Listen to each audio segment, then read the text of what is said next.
ये कहानी है काली गुफा की, जिसमें एक बहुत ही बड़ी और बहुत ही जहरीली नागिन रहती थी। वह नागिन उस गुफा के अंदर ही रहती थी और उस गुफा में रखे हुए खजाने की रखवाली करती थी और जो कोई भी उसमें आता उसको मार डालती थी। और एक दिन, अरे बेटा, जिद मत करो। उस काली गुफा में बहुत ही भयानक जहरीली नागिन रहती है बेटा।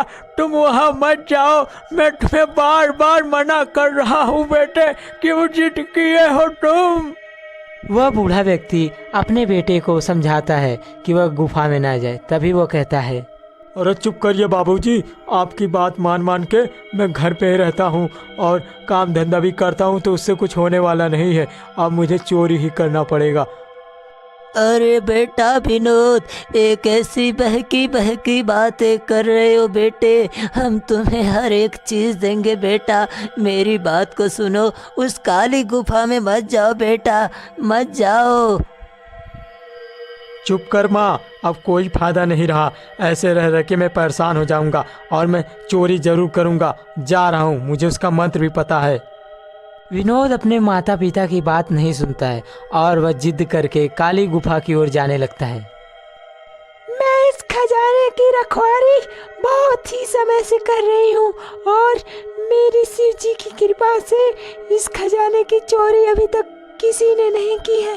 अगर कोई इंसान मेरे इस खजाने को लूटने की कोशिश करता है तो मैं उसे काट के मार डालूंगी और उसे अपने गुफा में ही रख दूंगी। अगर कोई मेरे इस खजाने को लूटेगा तो मौत के घाट उतार दूंगी मैं। नागिन बहुत ही ज़्यादा गुस्से वाली थी और उसके अंदर बहुत ही ज़्यादा विष था। वह जल्दी किसी को काटती नहीं थी, लेकिन जब कोई इंसान उसके खजाने को लूटने की कोशिश करता तब वह उसे मौत के घाट उतार देती थी। वह उस खजाने की रखवाली बहुत ही पुराने समय से करती थी, लेकिन इधर तो विनोद गुफा में आ चुका था। गुफा में आने का रास्ता ढूंढता है और वह मंत्रों का उच्चारण करने लगता है। ओम ब्रीम क्रीम ताल तलैया गोल कुलैया, बाबा जल्दी आजा, मुझे इसके अंदर ले चल। आजा शक्तियाँ।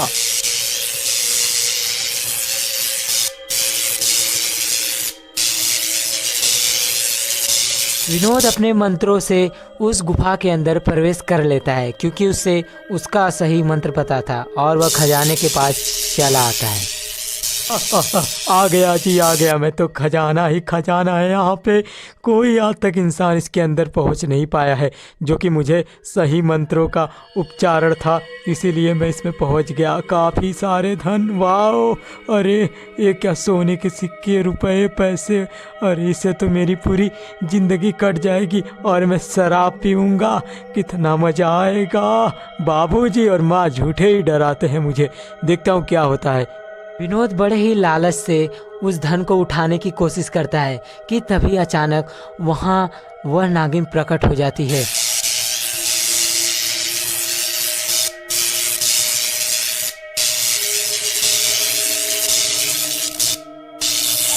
तभी वहाँ पर नागिन अपने असली रूप में आ जाती है और वह विनोद को देखकर बहुत ही ज़्यादा गुस्से में हो जाती है और वह उससे कहती है, तुम्हारी इतनी हिम्मत कि तुम काली गुफा में आए और खजाने को लूटने की कोशिश किए। तुम्हें पता नहीं कि तुम आज यहाँ से जा नहीं पाओगे। अरे अरे, मर गया। ये तो काली गुफा की नागिन है। मतलब बाबूजी और माँ सही कह रहे थे। मुझे तो लगता था कि वो नागिन तो अब तक मर चुकी होगी। नागिन जी, मुझे माफ़ कर दो। मुझे नहीं चाहिए खजाने। मुझे यहाँ से जाने का रास्ता बता दो। मैं तो सिर्फ आने का मंत्र जानता था, जाने का नहीं। मुझसे बहुत बड़ी गलती हो गई।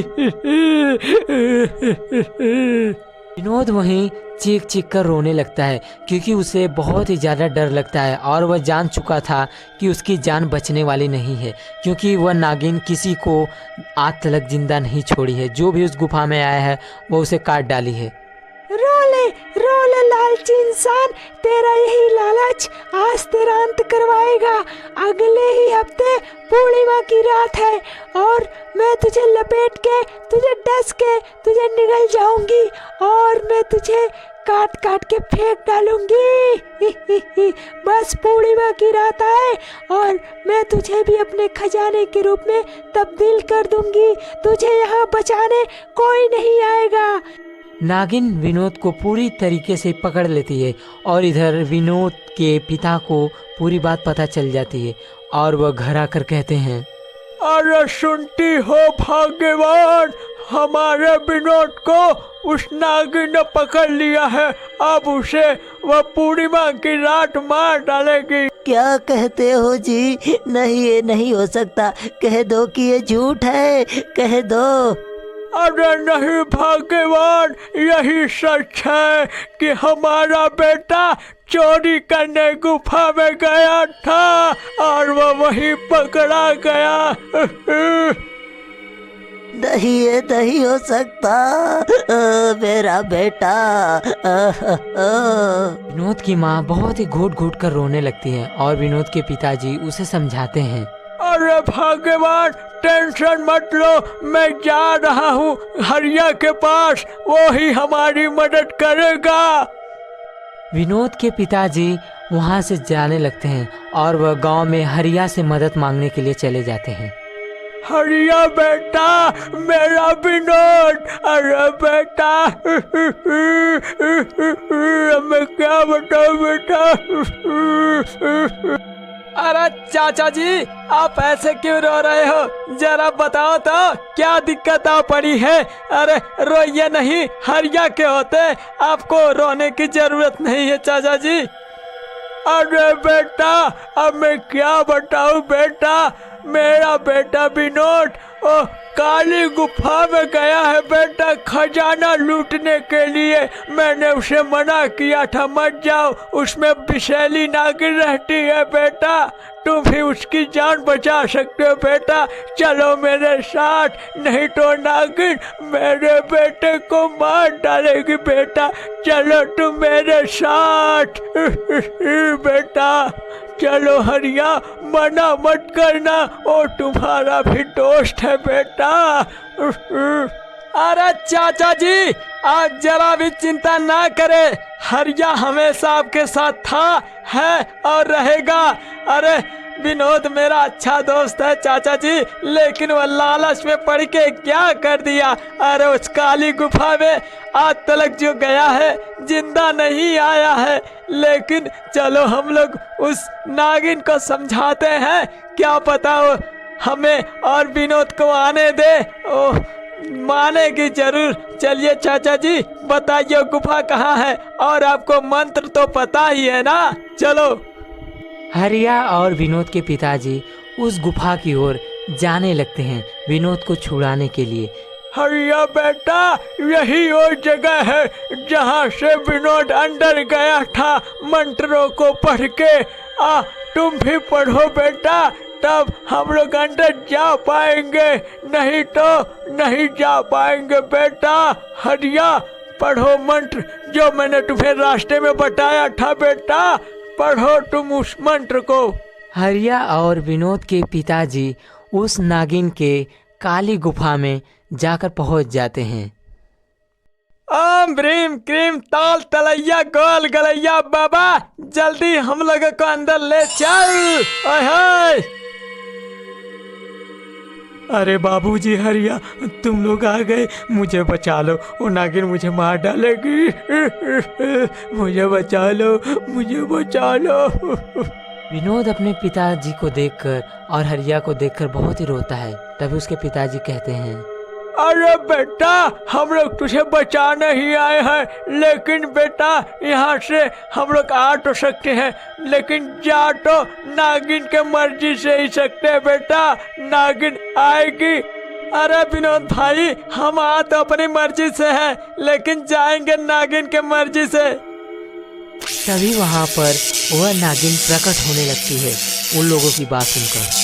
तुम लोग भी मरने के लिए आ गए मेरी गुफा में। मैं किसी को नहीं छोड़ूंगी, सबको डस लूंगी मैं आज। अरे नागिन जी, हम तुम्हारा खजाना लूटने नहीं आए हैं, हमें जाने दो और मेरे बेटे को माफ कर दो। अरे नगीना जी, छोड़ दो ना जी, क्यों क्यों इतना डरा रही हो? जाने दो, हम लोग किसी की जान थोड़ी न ले रहे हैं। हमें जाने दो नागिन जी, हमने कभी किसी का बुरा नहीं किया है, छोड़ दो हमें, हे नागिन जी।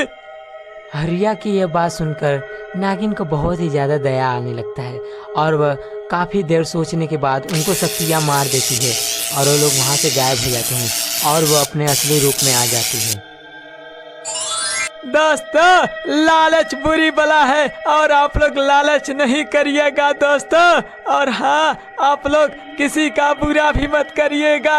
और हाँ, वीडियो को दबा के लाइक और चैनल पे नए आए हो और हमें पहली बार देख रहे हो दोस्तों, तो चैनल को सब्सक्राइब करके तभी जाना और हंसते रहना, मुस्कुराते रहना दोस्तों।